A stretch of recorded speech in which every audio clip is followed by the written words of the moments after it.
Let me know, Mila. Let me know, Mila. Let me know, Mila. Let me know, Mila. Yeah, Carol is on the phone. Why don't you mute yours until you're ready? Sure.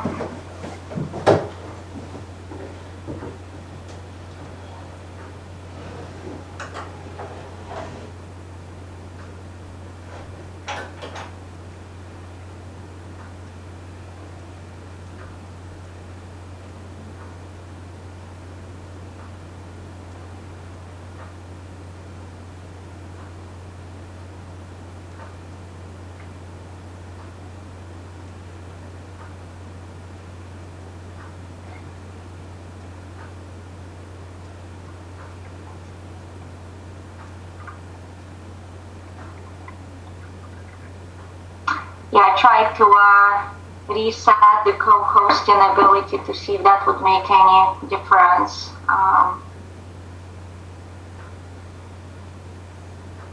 But I don't think it does.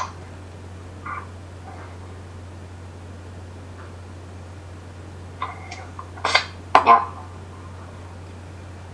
Is she on and able to hear and ready to go? Carol, are you on the phone?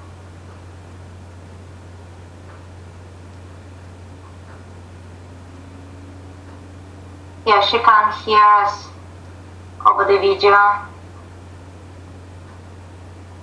So she's good to go? She can't hear us over the video. Yeah. Okay. Oh.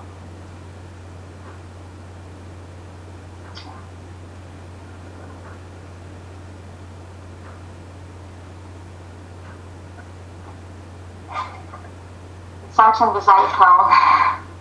I don't know. Can she reconnect on the phone to hear that way? Yep, let me ask her.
Pat?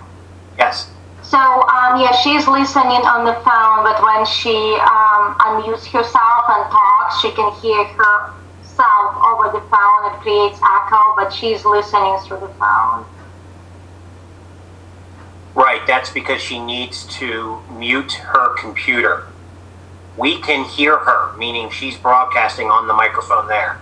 If she mutes her computer and just speaks through her phone, we will not have the feedback. Or if you mute her, she will not have that feedback. Yeah, and she should be able to hear you right now because she's on the phone. Okay. All right. So then why don't we... Function F5, Pat. There you go. I didn't even know that. Function F5. Yeah. All right, Greg, you're ready. Court reporter is ready. So why don't we come back on the record then? And we'll begin with our cross-examination for Mr. Madden. And I'll turn to Kristen Camp for the Westtown Township Planning Commission for any cross-exam.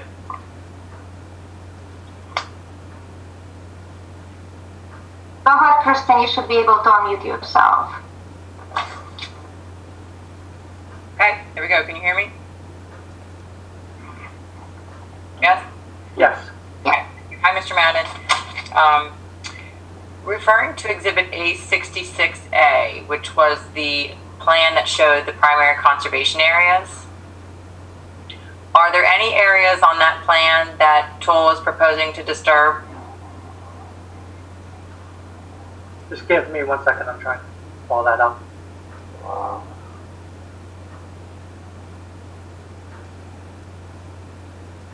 On A66A, which I believe is sheet 3 of the plan set, which is the primary conservation areas, there are 2 areas which we are proposing to disturb for road crossings, which would cross over in the upper left-hand corner, one portion of the stream at an existing pipe crossing, and also in the southern portion near Street Road and Broadwood Boulevard, there again would be a crossing of the stream and disturbance to steep slopes for the proposed road crossing.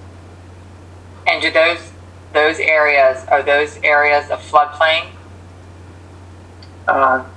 No, they are not. The floodplain is located on the western portion of the site near the intersection of Street Road and South New Street. Are those areas where there's disturbance, are they considered wetlands? I'm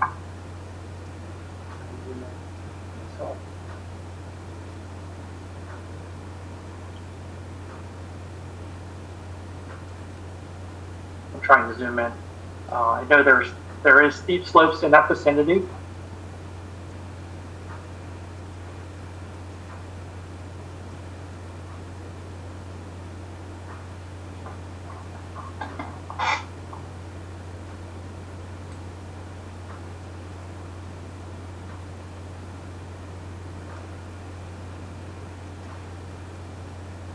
And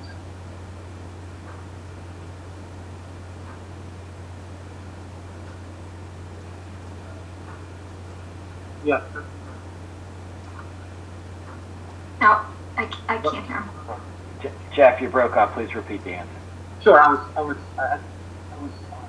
zooming in for a while, but I was not talking for a few seconds. But there are road crossings of the 2 locations, mainly of the steep slopes. Jeff, I'm sorry. Can you adjust your microphone on your earphones? You're coming through muddled. Can you hear me now? Much better, thank you. Okay, it might have been too close. There are steep slope areas which are prominent on that sheet 12. But yes, there are additional wetlands located along the stream corridor, I believe, which would be impacted for the stream crossings. And you mentioned in your testimony that you will need, or Toll will need, a DEP permit to install those stream crossings. Are there any other outside agency permits that will be needed for those stream crossings? No, not at the know at this time, other than the customary DEP permit, along with the conservation district /DEP permits for soil erosion of said stream crossings. Okay. And if you could pull up Exhibit A66B, which was the plan that showed the secondary conservation areas. Yes.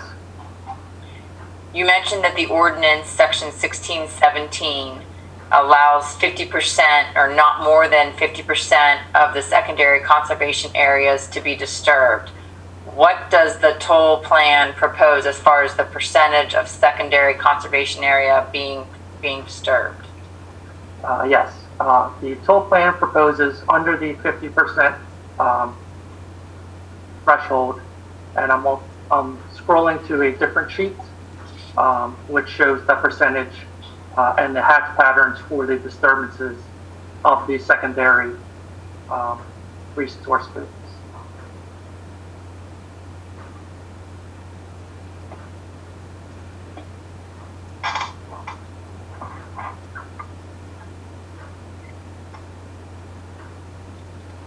If you look at sheet 9 of the plan set, Exhibit A65, there is a patch pattern located along the two areas which I described for the stream crossings, and that would show the primary and secondary areas. But we are under.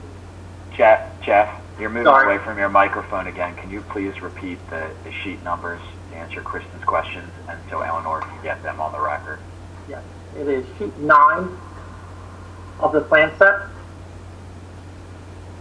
and they show in the darker braided patch pattern the secondary conservation disturbance areas, and total 46.6%, or roughly 12.73 acres of the secondary conservation areas. You were muddled when you said the percentage. You said it was 43 something? Apologize. It's 46.6%, which is shown on sheet 9 of the plan set. Okay. Did you prepare the full roundabout plan that had previously been marked as Exhibit A55? In coordination with McMahon Associates, yes, we helped prepare that. Is that something that we can pull up, Greg? Sure, one moment, Kristen.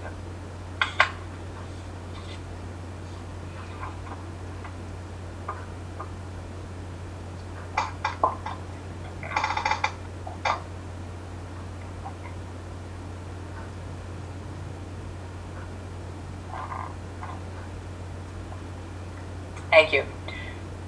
Mr. Madden, you're familiar with this plan, Exhibit A55? Yes, I am. And are you familiar, if you could pull it down a little bit, at the top, right in the center of the plan, it says variances required. Are you familiar with those sections of the zoning ordinance that are noted there? Yes. And are you familiar then that section 1617 C2 does in fact allow disturbance of primary conservation areas if the board allows it for land development? Yes, this is what we believe, as labeled here, an unnecessary intrusion into primary and secondary resource areas. But the language of 1617 C2 does in fact say, unless otherwise permitted in accordance with Article 4 of the chapter, or to provide for regulated activities permitted by the Commonwealth, correct? Yes. So, using A55, can you quantify the areas of the primary conservation resources that would have to be disturbed to implement this plan? Yes. There's roughly, there's a chart located on the upper left portion of A55, which states that there is primary conservation areas of the 15 to 25% slopes disturbed. And that's 0.07 acres, correct? That's correct. Okay, and that's the only primary conservation area that would need to be disturbed to implement the full roundabout shown on Exhibit A55. Yes, that's what we believe, yes. Okay, and for secondary conservation areas, you have 1.02 acres of woodland. Is that, are you defining woodlands based on the zoning ordinance definition? Yes, there is a tree canopy, and the tree caliper is of such width to classify them as woodlands in that vicinity. So we used that whole area of disturbance to be 1.02 acres for the woodlands.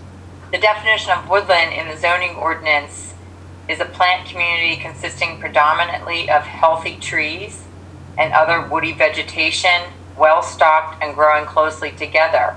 Have you done any examination of the health of the trees that you're classifying as woodlands on this plan? At this moment, all we've done is the tree survey to get the diameter breast height of the trees, and have classified those as trees of larger caliper for the woodlands classification. But I have not looked at the health of the trees, but I know that's a densely wooded area. But so it could be that those trees are not in good health. I don't know. You also indicate on this exhibit A55 that there are 37 specimen trees. How are you defining what is the specimen tree? The specimen trees were located, again, with the diameter breast height of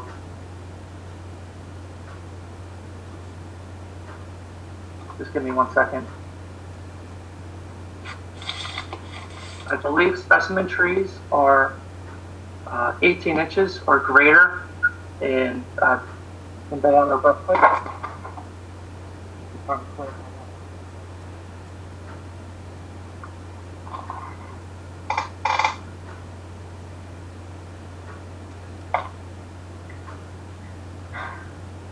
Yeah, 18 inches diameter. Sorry. Jeff, please repeat that again. You're away from your mic. I will. I saw that. The specimen trees that we have classified are 18 inches or greater in diameter. And you're not familiar with the health of those 37 specimen trees that you indicate on exhibit A55, are you? No, I'm not. And on A55, you indicate that only 0.02 acres of a perennial stream channel would need to be disturbed to implement full roundabout, correct? Yes, that's what's stated. And 0.31 acres of a riparian buffer. That's correct. Are there any other locations on, and I guess I'll refer to exhibit A65, where the riparian buffer is proposed to be disturbed? On A65, which is the plan set, would just be the two stream crossings. So that's the only place where there's disturbance of a riparian buffer. That is correct. Okay. So given the language in 1617, which we went over a little bit earlier, you would agree with me that the Board of Supervisors would have the discretion to approve the disturbance of the primary conservation areas and the secondary conservation areas that you've shown on Exhibit 855, correct? It's within their rights, yes. Okay. And you also refer on Exhibit 855 under the variances required, if you could pull that back up. You have a variance is needed from section 404A2. Are you familiar with the language in section 404A2 of the ordinance? Yes, I'm trying to also pull it up right now as well. Well, it states that it allows disturbance or removal of vegetation occupying environmentally sensitive areas when necessary and on a limited selective basis. So if the board felt that it was necessary to disturb or remove vegetation in those environmentally sensitive areas in order to implement this full roundabout plan, that was something that they could agree to, correct? Yes. Okay. On Exhibit A68, is that just sheet 12 of Exhibit A65?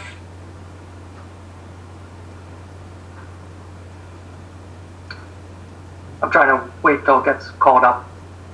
Yeah, my understanding was A65 was the entire plan set that was submitted in August with the conditional use application, and that A68 was just one sheet of that plan, but otherwise was identical.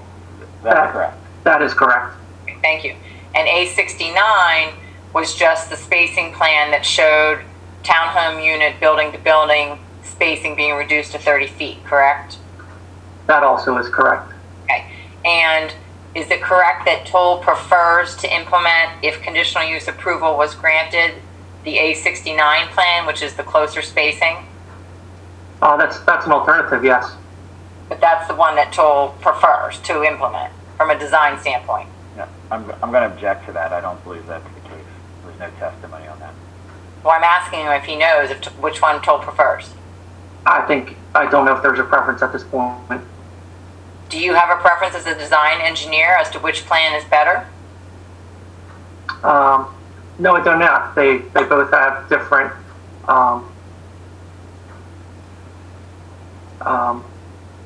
possibilities for design, but there is no one above the other. Okay. I'm referring now to Exhibit A71, which was your response letter to all the various township consultants' letters.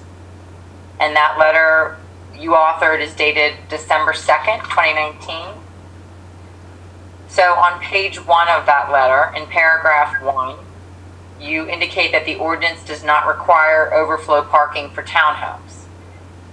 Even if the ordinance doesn't require it, do you think it's a good plan to have overflow parking for a dense townhome community? There are in the proposed plan spaces both in the garage and on the driveway itself that can be used for parking. There's usually 2 spaces in the garage and 2 spaces on the actual plants or on the actual driveway itself. Well, the ordinance only allows you to count 0.5 spaces in the garage, so that's not really overflow. That's what I was actually just pointing out. Jeff, again, you got to stay near your microphone.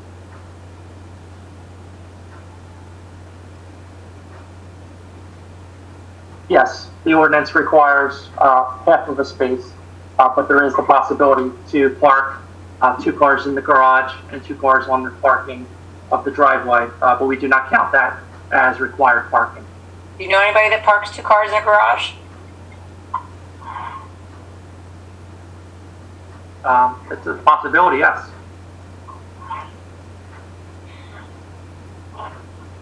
Is there sufficient parking? If I lived in one of those townhomes and I had a party after COVID, where would my guests park? There's, like I said, there's parking, 4 spaces available, at least 4 spaces available on the actual driveway and garage itself. There's alternative spaces located at the 2 clubhouses if needed for overflow parking for a extraneous circumstance. On page 11 of Exhibit A71, paragraph 3, you state that the limit of disturbance shown on the plan meets the requirements of section 2009B3, which is the conditional use standards of the zoning ordinance. You agree with me that the grading that you've shown on the conditional use plans only shows grading for roads and stormwater facilities, correct? Shows contours, yes, for the roads and the basins. And you haven't performed any detailed grading of the area where the lots are proposed, correct? We have not, but we have set a limited disturbance shown on the plans, which we believe will compensate for the disturbance on the lots. Are you confident that you're going to be able to locate all of the improvements depicted on the plan so they don't encroach into the riparian buffer that's required by section 407A of the ordinance? Yes, we are.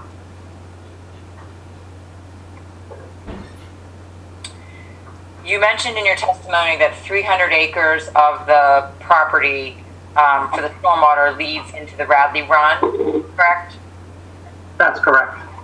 And is Radley Run an impaired stream? For water quality, yes. Is it true that protecting the riparian buffer and maintaining that riparian buffer will help aid in preventing future degradation of the water quality in Radley Run? We are proposing a 75-foot buffer from the stream of the Radley Run to help aid in this. Okay. Exhibit A71A was a draft of an HOA declaration that you submitted with Exhibit A71. That declaration, though, it's not specific to this particular community. It was just sort of a stock declaration, correct? Yes, that's correct. It's just an example of a HOA document. Do you know whether or not there will be one association for the entire 317 lots, or will it be broken down into two different associations for the singles and the towns? At this point, I'm not sure, but I can only assume that there will be one overall HOA association. A71B was your preliminary stormwater report. You did not conduct, as we mentioned before, detailed grading to know if the proposed locations of the 10 basins are going to work in terms of meeting township and DEP requirements, correct? We have used the limited disturbance shown on the plans as the delineation for any disturbance, and have sized the basins accordingly for the road grading and possible grading on the lots that would flow to the basins and be treated and reduced. One of the questions I have is relating to the calculation of the maximum impervious cover permitted for the townhome community. And in your testimony, we were looking at Exhibit A65, I believe, and it showed, I think it showed an area of 38.8 acres that was used when you were calculating the max impervious cover for the townhome. Can you explain how you drew the boundary of what that land area was? Sure. Just waiting for the exhibit to come up, but while it does, the 38.8 acres for the impervious coverage is a gross area, which would include the townhouse lot itself, the road and right-of-way in front of the lots, the open space pieces between the lots, and then there also is some additional area behind each of the townhouses used to generate that 38.8 acres in the calculation. Do the plans clearly show that 38.8 acres? They do not clearly show the 38.8 acres on the plan set, but this is the same calculation that was used previously in the previous conditional use plan, just updated for the new layout of the townhomes. On page 3 of your report, the Exhibit A71B, you identify that you also added in terms of your stormwater design or your calculations, you allowed for additional impervious cover to be built on both the singles as well as the townhome lots, correct? That is correct. How are you expecting that Toll, as the developer, will keep track of what additional impervious cover is going to be built on each individual lot, so that you make sure that your stormwater design is appropriate for the amount of impervious cover? Good question. On previous subdivisions, what would happen when a prospective buyer purchases the lot is they would get a calculation that shows their lot area, their proposed impervious that they are building at that time, and then there will also be shown on a plot plan a remainder of impervious that can be used in a future time frame for any additional improvements of impervious surfaces. So that's something that Toll discusses with the potential buyers, and they have an individual plot plan that allocates the amount of impervious cover each lot is allowed to have. Is that what you said? Yes, and that's dictated by our stormwater impervious, and would ultimately be memorialized on a plan as far as what each classification of home can have as far as impervious. Are you familiar with the Planning Commission's recommendations to the Board of Supervisors on this particular conditional use application? Yes. And then you're familiar with the Planning Commission's recommendation that requested the applicant to add a note to the plan which would restrict total impervious cover that can be constructed on each individual lot, and that be included either in the homeowner's declaration or in the deeds to the lots. Are you familiar with that condition? Now that you've stated it, yes, but I believe that's something that the applicant could do and would use these impervious areas for that calculation and inclusion. So you would agree with me that that would be a reasonable method for both Toll and the township and the lot owners, for that matter, to keep track of what amount of impervious cover each lot is permitted, correct? That's correct. Again, referring to your stormwater report, which was A71B, you indicate that there are plantings along the pond perimeter, which will provide shading to help keep the water cool and decrease thermal effects. Does the landscaping plan show those proposed plantings along the pond? Yes, it does at this moment, yes. And would that be something that would be included in the homeowner's declaration as far as a requirement that the HOA maintain those plantings? Yes, whatever entity would maintain the stormwater facilities would have to maintain those as well, yes. In a previous hearing, Exhibit A58B was admitted. I think that might have been something you prepared. Let me grab it. It was identified as site distance plan and profile for West Pleasant Grove and Road K. Can you pull up Exhibit A58B? Kristen, one moment, please. We're trying to get it.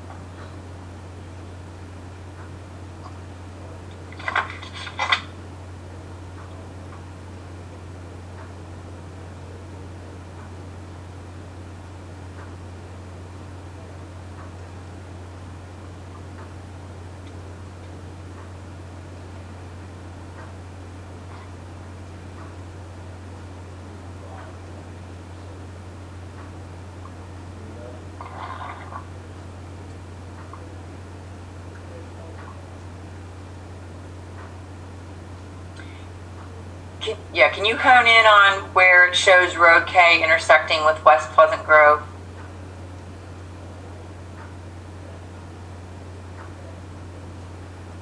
Okay, perfect. So, Mr. Madden, did you prepare this exhibit? Yes. Okay. And does this illustrate the site distance available at the intersection of Road K and West Pleasant Grove? Yes, it does. Are the sight lines presented here measured 15 feet back from the future edge of the road after it is widened? Yes, they are. It looks to me like it shows the curb tying into the middle of the road, not the edge of the road where it's widened. That is just a pictorial at that point. The actual distance was taken from the back of the brick pattern, which is proposed widening shown on that plan. And this A58B shows the elevation of West Pleasant Grove at 302.75, correct? That is correct. Okay. Can you pull up, we talked about tonight, Mr. Adon went through it pretty quickly, but Exhibit A74D, which was the revised road profile.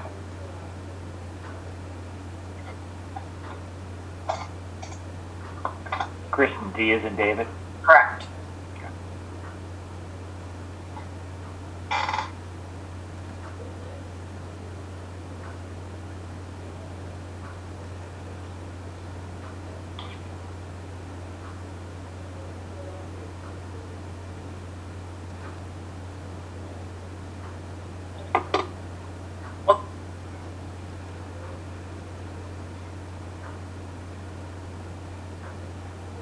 the location where Road K intersects West Pleasant Grove, what is the elevation you're showing on this plan? Of West Pleasant Grove? Just wait 1 second, Molly. Sure.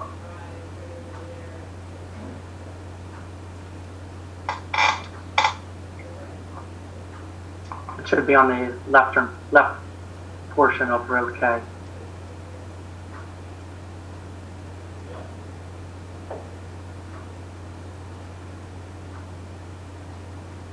If you scroll down a little bit, I believe it said in there, sorry, up a little bit, I believe it said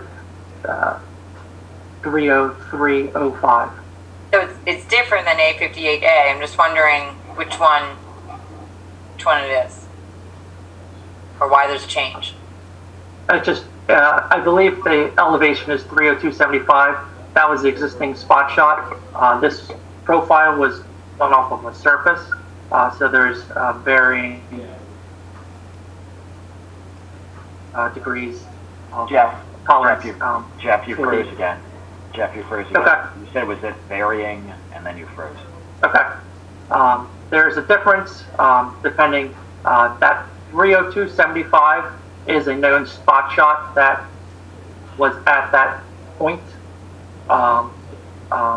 And the profile along Road K uses multiple points to create a surface. So there could be some differences between the 2 points. But again, that could be flushed out during the design process for